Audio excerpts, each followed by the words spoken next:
वालेकुम my dear students, अगर हम सम नंबर 14 को देखें तो यहाँ पे हमारे पास एक स्टेटमेंट लिखी हुई है। The following is distribution of marks obtained by the class 8 in a test. कि क्लास 8 का एक टेस्ट है, उसके अंदर जो मार्क्स हैं वो ऑब्टेन्ड हैं, ठीक है, उसकी डिस्ट्रीब्यूशन बनी हुई है मार्क्स की। Find the mean, median and mode. आपने क्या चीज़ फाइंड करनी है? मीन फाइंड आउट करना है, मीडियन फाइंड आउट करना है एंड मोड फाइंड आउट करना है, ठीक है। और mean, median, mode find out करने के बाद आपने आल्सो वेरीफाई कि मीन जो है वो ग्रेटर दैन है मीडियन के और मीडियन जो है वो ग्रेटर दैन है मोड के। आपने ये भी वेरीफाई करना है। तो इसका सबसे इजी मेथड जो होगा इसको वेरीफाई करने का, जब हम मीन मीडियन और मोड फाइंड आउट कर लेंगे तो उनकी वैल्यूज़ से हमें पता चल जाएगा कि ये इसी सीक्वेंस से हमारी वैल्यूज़ आ रही हैं, ठीक है। अब अगर हम डाटे को देखें तो यहाँ पे फर्स्ट वाला जो कॉलम है वो हमारे पास क्या दिया हुआ है? मार्क्स या मिड पॉइंट, ठीक है। मिड पॉइंट हमें क्या दिया हुए हैं? 5, 6, 7, 8, 9 एंड 10। फ्रीक्वेंसी हमें क्या दी हुई है? 15, 16, 18, 10, 9 एंड 5, ठीक है। हमें मिड पॉइंट गिवन है और फ्रीक्वेंसी गिवन है और हम लोगों ने mean, median and mode find out करना है। अब ये डाटा जो है ये एक ग्रुप डाटा है, ठीक है, एक ग्रुप शेप में डाटा है, तो डेफिनेटली इसके जो फार्मूलाज होंगे mean, median and mode find out करने के वो अनग्रुप डाटा से थोड़े से डिफरेंट होंगे। तो चलें अब इसको हम प्रैक्टिकली करके देखते हैं। सबसे पहले हमने क्या फाइंड आउट करना है? मीन फाइंड आउट करना है, ठीक है। हमारे पास जो डाटा गिवन है वो एफ है और एक्स है। तो मीन का एक फार्मूला जो है ग्रुप डाटा में वो ये भी है कि mean is equal to summation F X over summation F. तो यहाँ पे सबसे पहले हम लिख लेंगे मीन के फार्मूला को, कि मीन का जो फार्मूला है वो क्या है? Summation F X over summation F, ठीक है। अब समेशन एफ क्या होगा कि एफ वाला जो कॉलम होगा उसको जब हम प्लस करेंगे तो वो हमारे पास आ जाएगा समेशन एफ, ठीक है। लेकिन हमारे पास समेशन एफ एक्स नहीं है। समेशन एफ एक्स किस तरह से आएगा? अगर हम एफ को और एक्स को एक दूसरे के साथ मल्टीप्लाई करेंगे तो हमारे पास एफ एक्स आ जाएगा, ठीक है। मैंने यहाँ पे एक कॉलम बना दिया एफ एक्स का, आप इस कॉलम को यहाँ पे भी ला सकते हैं, ठीक है, कहीं पे भी आप कॉलम को बना सकते हैं। मैंने यहाँ पे कम्युलेटिव फ्रीक्वेंसी का कॉलम पहले इसलिए बना लिया था क्योंकि हमने इसमें मीडियन भी फाइंड आउट करना है, ठीक है, और हमने मोड भी फाइंड आउट करना है। तो मीडियन और मोड को फाइंड आउट करने के लिए हमें कम्युलेटिव फ्रीक्वेंसी वाला कॉलम भी चाहिए होगा और क्लास बाउंड्रीज वाला कॉलम भी चाहिए होगा। तो चलें हम इसको वन बाय वन जो है इसको करके देखते हैं। सबसे पहले हमने मीन फाइंड आउट करना है, ठीक है।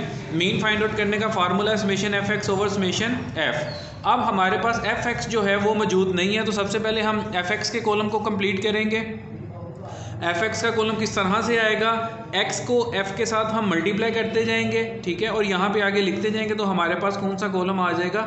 एफ एक्स का कॉलम आ जाएगा। सबसे पहले हम 15 को मल्टीप्लाई करेंगे 5 के साथ, तो 15 को हम अगर 5 के साथ मल्टीप्लाई करें तो हमारे पास क्या आंसर आ जाता है? 75, ठीक है। अब सेकंड क्या लिखा हुआ है कि 16 को हमने 6 के साथ मल्टीप्लाई करना है, ठीक है। तो 16 6 का क्या होता है? 96, यहाँ पे लिख लेंगे। अब उसके बाद अगर हम देखें तो यहाँ पे लिखा हुआ है 7 और यहाँ पे लिखा हुआ है 18। तो 7 को अगर हम 18 के साथ मल्टीप्लाई करें तो हमारे पास आंसर क्या आ जाता है? 126। तो यहाँ पे हम क्या लिख लेंगे? 126। अब नेक्स्ट अगर हम देखें तो 8 को 10 के साथ मल्टीप्लाई करें तो क्या आएगा? हमारे पास 80 आ जाएगा, ठीक है। अब अगर उसके बाद नेक्स्ट अगर हम देखें तो 9 को 9 के साथ मल्टीप्लाई करें तो 9 9 का क्या आ जाएगा? 81 आ जाएगा। 10 को अगर हम 5 के साथ मल्टीप्लाई करें तो 10 5 का क्या आ जाएगा? 50 आ जाएगा। अब हमारे पास एफ एक्स वाला कॉलम जो है वो कंप्लीट हो गया, ठीक है। हर एक्स को एफ के साथ मल्टीप्लाई करके हमने आगे लिख लिया और एफ एक्स वाला कॉलम जो है वो कंप्लीट हो गया। तो यहाँ पे हम क्या चीज़ फाइंड आउट कर लेंगे? समेशन एफ एक्स, क्योंकि हमें जो है समेशन एफ एक्स भी चाहिए और यहाँ पे हमें समेशन एफ भी चाहिए, ठीक है। तो हम लोग कैलकुलेटर का यूज़ करेंगे। कैलकुलेटर को जब हम यूज़ करेंगे सबसे पहले क्या लिखा हुआ है? 75। तो हम यहाँ पे लिखेंगे सबसे पहले 75 प्लस क्या लिखा हुआ है? 96। 96 के बाद अगर हम फर्दर देखें तो लिखा हुआ है 126। 126 के बाद क्या लिखा हुआ है आगे? 80। 80 के बाद क्या लिखा हुआ है? 81, ठीक है। और 81 के बाद लास्ट में क्या लिखा हुआ है? 50। तो इस सब को जब हमने प्लस किया तो हमारे पास क्या वैल्यू आ गई? 508। तो ये हमारे पास आ गया हमारा समेशन एफ एक्स आ गया। अब समेशन एफ एक्स तो आ गया है लेकिन हमें समेशन एफ भी चाहिए। समेशन एफ किस तरह से आएगा? हम लोग सारा जो एफ वाला कॉलम है उसको हम लोग प्लस करेंगे तो हमारे पास समेशन एफ आ जाएगा। सबसे पहले क्या लिखा हुआ है? 15 लिखा हुआ है। देन 16 है, 16 के बाद क्या लिखा हुआ है 18, 18 के बाद क्या लिखा हुआ है आगे 10 लिखा हुआ है, 10 के बाद 9 है और 9 के बाद 5 है। तो इसको जब हम प्लस करेंगे तो हमारे पास आ जाएगा 73। तो समेशन एफ क्या हमारे पास आ गया 73 आ गया। ठीक है, अब फार्मूला क्या है मीन फाइंड आउट करने का ग्रुप डाटा में कि summation F X over summation F, mean X bar is equal to summation F X over summation F. अब हमारे पास जो समेशन एफ एक्स है वो हमने क्या फाइंड आउट किया हुआ है 508। ठीक है, तो 508 को हम ऊपर लिखेंगे, नीचे क्या है समेशन एफ क्या है हमारे पास 73। तो इसको हम सिंपली डिवाइड कर देंगे। 508 को अगर हम डिवाइड करें, 508 को हम अगर डिवाइड करें 73 के साथ तो हमारे पास आंसर क्या आ रहा है 6.958। तो आप इसको राउंड करके भी लिख सकते हैं, लाइक 6.96 भी इसको लिख सकते हैं। तो यहाँ पे हम सिंपली लिख लेंगे 6.96 लिख लेंगे। ठीक है, तो ये हमारा जो है मीन फाइंड आउट हो गया। मीन फाइंड आउट करने के बाद अब हमने आगे क्या चीज़ फाइंड आउट करनी है, फर्दर मीडियन फाइंड आउट करना है। ठीक है, मीडियन हम लोगों ने जो फाइंड आउट करना है वो हम लोगों ने ग्रुप डाटा का मीडियन फाइंड आउट करना है। तो ग्रुप डाटा में मीडियन फाइंड आउट करने का फार्मूला क्या होता है, median is equal to L plus H over F N over 2 minus C F. जो एल होता है वो हमारी लोएस्ट क्लास बाउंड्री होता है, जो एफ होता है वो हमारी फ्रीक्वेंसी होती है, और जो एच होता है हमारा वो साइज़ ऑफ क्लास होता है, या आप क्लास लिमिट या क्लास बाउंड्री का डिफरेंस भी कह सकते हैं। ठीक है, और जो कम्युलेटिव फ्रीक्वेंसी होती है वो हमारी कौन सी होती है कि जो कम्युलेटिव जो हमारी मीडियन क्लास की जो कम्युलेटिव फ्रीक्वेंसी होती है ना, उससे जो प्रोसीडिंग क्लास होती है, उससे जो पिछली क्लास होती है वो हमारी कम्युलेटिव फ्रीक्वेंसी कंसीडर होती है। ठीक है, तो अब हमें क्या चीज़ें रिक्वायर्ड थी, मीन तो हमने फाइंड आउट कर लिया summation F x by summation F के साथ। ठीक है, अब मीडियन फाइंड आउट करने के लिए हमें लोएस्ट क्लास बाउंड्री भी चाहिए, हमें एच भी चाहिए, हमें सी एफ भी चाहिए। तो सबसे पहले हम क्या करेंगे, हम सबसे पहले यहाँ पे कम्युलेटिव फ्रीक्वेंसी का टेबल बनाएंगे।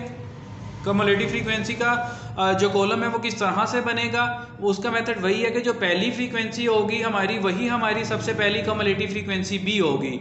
नेक्स्ट कम्युलेटिव फ्रीक्वेंसी हमारी कैसे आएगी कि जो कम्युलेटिव फ्रीक्वेंसी पहले है प्रीवियस, उसमें अगर हम नेक्स्ट फ्रीक्वेंसी को ऐड करेंगे तो हमारे पास नेक्स्ट कम्युलेटिव फ्रीक्वेंसी आ जाएगा। लाइक 15 प्लस 16 जो है वो 31 है। 31 में अगर हम नेक्स्ट फ्रीक्वेंसी को ऐड करेंगे तो हमारे पास 49 आ जाएगा। 49 में जब नेक्स्ट फ्रीक्वेंसी को ऐड करेंगे 59, और 59 में जब हम नेक्स्ट फ्रीक्वेंसी को ऐड करेंगे तो हमारे पास 68, और 68 के बाद जब हम नेक्स्ट फ्रीक्वेंसी 5 को ऐड करेंगे तो हमारे पास क्या आ जाएगा, यहाँ पे 73 आ जाएगा। ठीक है, और अगर हम क्लास बाउंड्री को देखें तो यहाँ पे थोड़ा सा एक ट्रिकी सा है कि हमारे पास मिड पॉइंट्स मौजूद हैं, लेकिन हमें नहीं पता कि क्लास बाउंड्री जो है वो किस तरह से बनानी है। तो उसको बनाने का सबसे आसान मेथड ये है कि जो आपको मिड पॉइंट दिए होते हैं उसमें से आप 0.5 माइनस कर दें और 0.5 ऐड कर दें। 0.5 जब हम माइनस करेंगे तो हमारी बन जाएगी लोएस्ट क्लास बाउंड्री, और 0.5 जब हम ऐड करेंगे तो हमारी बन जाएगी अपर क्लास बाउंड्री।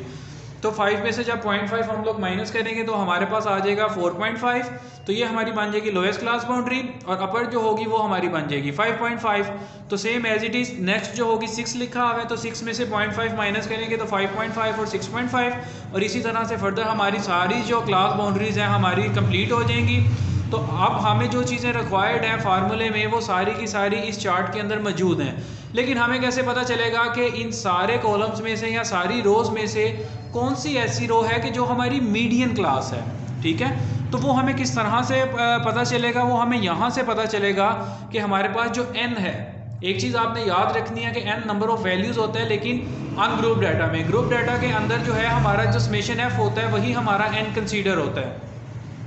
तो सबसे पहले आपने n को डिवाइड करना होता है 2 के साथ, विच मीन्स के 73 को हम 2 के साथ डिवाइड करेंगे तो हमारे पास आ जाएगा 36.5। अब यहाँ पे जो 36.5 लिखा हुआ है ना, हमने कम्युलेटिव फ्रीक्वेंसी वाले टेबल को देखना है, चार्ट को देखना है कि उस जो कॉलम है उसका कम्युलेटिव फ्रीक्वेंसी वाला हमने देखना है कि 36.5 से ग्रेटर जो वैल्यू है वो कौन सी है। ठीक है, एक तो ग्रेटर वैल्यू हो, वो कोई भी हो सकती है, किसी भी रो में हो सकती है। तो अगर हम देखें तो यहाँ पे ये 49 जो लिखा हुआ है वो 36.5 से ग्रेटर है। जो 31 है वो लेस है तो वो हम नहीं ले सकते। जो 36.5 से ग्रेटर है वो 49 है, तो विच मीन्स के ये जो क्लास है ये हमारी मीडियन क्लास है। ठीक है, अब मीडियन क्लास को मैंने हाईलाइट कर लिया हुआ है। अब ये मीडियन क्लास के अंदर जो फ्रीक्वेंसी होगी वो हमारी एफ कहलाएगी। मीडियन क्लास के अंदर जो हमारी लोएस्ट क्लास बाउंड्री होगी वो हमारा एल कहलाएगा, और जो क्लास बाउंड्री के दरमियान जो इंटरवल होगा वो हमारा एच कहलाएगा।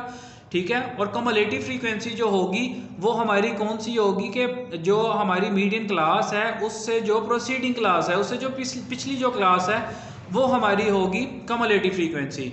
ठीक है। तो अब हम यहाँ से हमें क्या क्या चीज़ें फाइंड आउट हो जाएंगी। एफ जो है हमें 18 मिल जाएगा। ठीक है। कम्युलेटिव फ्रीक्वेंसी हमें 31 मिल जाएगी।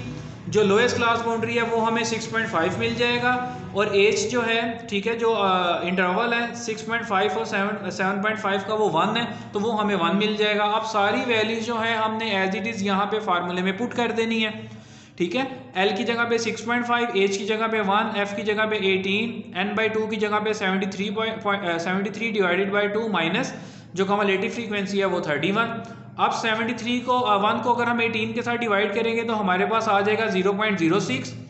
73 को अगर हम 2 से डिवाइड करेंगे तो 36.5 माइनस 31 जो है वो एज इट इज़ आ जाएगा। 36.5 में से 31 माइनस करेंगे तो हमारे पास कैलकुलेटर के ऊपर भी मैं आपको करके दिखा देता हूँ। अगर हम 36.5 में से माइनस करें 31 को तो हमारे पास क्या वैल्यू आ जाती है 5.5। और 5.5 को जब आप मल्टीप्लाई करेंगे 0.06 के साथ तो हमारे पास वैल्यू आ जाएगी 0.33। अब इसमें ऐड क्या हो रहा है 6.5, तो जब 6.5 को ऐड करेंगे तो हमारे पास वैल्यू आ जाएगी 6.83। आगे फर्दर हम देखते हैं, जो हम लोगों ने मोड फाइंड आउट करना है तो ग्रुप डाटा के अंदर मोड को फाइंड आउट करने का जो फार्मूला है वो क्या है, mode is equal to L plus Fm minus F1 over Fm minus F1 plus Fm minus F2 multiply by H. अब यहाँ पर Fm का क्या मतलब है कि F वाले कॉलम के अंदर जो सबसे मैक्सिमम फ्रीक्वेंसी होगी ना वो हमारा Fm कहलाएगी। ठीक है। और जो हमारा जो मैक्सिमम फ्रीक्वेंसी होगी उससे ऊपर वाली जो फ्रीक्वेंसी होगी वो हमारा F1 कहलाएगी। और जो उससे नीचे वाली फ्रीक्वेंसी होगी वो हमारा F1 कहलाएगी। ठीक है। और जो Fm वाली क्लास होगी, जो Fm वाली जो रो होगी उसके अंदर जो लोएस्ट क्लास बाउंड्री होगी वो हमारा L कहलाएगी। ठीक है। और हाइट जो है वो वही कहलाएगा कि जो डिफरेंस होगा क्लास लिमिट के अंदर, क्लास बाउंड्री के अंदर जो डिफरेंस होगा वो इंटरवल जो होगा वो हमारा एज कहलाएगा। तो अब जब हम फ्रीक्वेंसी वाले टेबल को देखें तो यहाँ पे हम देखते हैं कि सबसे बड़ी फ्रीक्वेंसी जो है वो 18 है, विच मीन्स कि हमारे पास जो Fm होगा वो क्या होगा, हमारे पास 18 होगा। 18 से ऊपर वाला जो वैल्यू होगी वो हमारे पास F1 होगा और 18 से नीचे वाली जो वैल्यू होगी वो हमारे पास F2 होगी। ठीक है। तो Fm वाली जो क्लास होगी वो हमारी क्या कहलाएगी, मोड क्लास कहलाएगी। तो मोड क्लास के जो लोएस्ट क्लास बाउंड्री लिखी होगी वो हमारी L कहलाएगी। ठीक है। और H जो होगा वो हमारा इन दोनों क्लास लिमिट जो है इनका जो क्लास बाउंड्री हमें लिखी हुई है यहाँ पे, इनका जो इंटरवल होगा वो हमारा H कहलाएगा, वो 1 है। ठीक है। तो हमें कौन कौन सी वैल्यूज़ यहाँ से मिल गई, Fm, F1 और F2। तो सिंपली हम क्या करेंगे कि Fm, F1 और F2 को हम लोग पुट कर देंगे सिंपली फार्मूले के अंदर। L की जगह पे हम लोग लिख देंगे सबसे पहले 6.5। 6.5 के बाद यहाँ पे Fm हमारे पास है 18, Fm हमारे पास है 18 माइनस F1 जो है वो हमारे पास क्या है 16, और नीचे जो Fm है वो भी 18 है, F1 जो है वो 16 है, प्लस Fm जो है वो हमारे पास 18 है, F2 जो है वो हमारे पास 10 है, मल्टीप्लाई बाय H हमारे पास क्या है 1, तो यहाँ पे 1 आ गया। 18 में से जब हम 16 माइनस करेंगे हमारे पास आ जाएगा 2, देन 18 में से 16 माइनस करके नीचे भी 2 और प्लस एज इट इज़ आ जाएगा। और 18 में से जब हम 10 माइनस करेंगे तो हमारे पास क्या आ जाएगा 8 और मल्टीप्लाई बाय 1 जो है वो एज इट इज़ आ जाएगा। ठीक है। अब 2 एज इट इज़ आएगा और 2 के नीचे क्या लिखा हुआ है 2 प्लस 8 10 और साथ मल्टीप्लाई बाय 1 जो है वो एज इट इज़ आ जाएगा। अब 2 1 दा 2, 2 5 दा 10, तो यहाँ पे हमारे पास वैल्यू क्या आ गई 1.5। 1 को अगर हम 5 के साथ डिवाइड करें तो हमारे पास क्या आ जाता है 0.2, और 0.2 में जब हम 6.5 ऐड करेंगे तो हमारे पास आ जाएगा 6.7 जो हमारा मोड होगा। अब इस क्वेश्चन के लास्ट में लिखा हुआ था कि आपने वेरीफाई करना है कि मीन जो है वो ग्रेटर है मीडियन से और मीडियन जो है वो ग्रेटर है मोड से। तो अगर हम लोग वैल्यूज़ को देखें, अगर हम लोग तीनों वैल्यूज़ को देखें तो हमारे पास जो मीन है वो हमारे पास क्या लिखा हुआ है 6.96, मीडियन जो है वो 6.83 है, जिसका मतलब ये है कि मीन जो है वो मीडियन से ग्रेटर है। और अगर हम लोग अपने मोड को देखें तो हमारा मोड क्या है 6.7, तो हमारा मीन जो है वो मीडियन से भी ग्रेटर है और मोड से भी ग्रेटर है। या इसको दूसरी तरह से अगर देखें, दूसरी सेंस में अगर देखें तो मीडियन हमारा मीन जो है वो मीडियन से ग्रेटर है और मीडियन जो है वो मोड से ग्रेटर है। तो यहाँ पे हम सिंपली इस तरह से लिख देंगे mean greater than median greater than mode.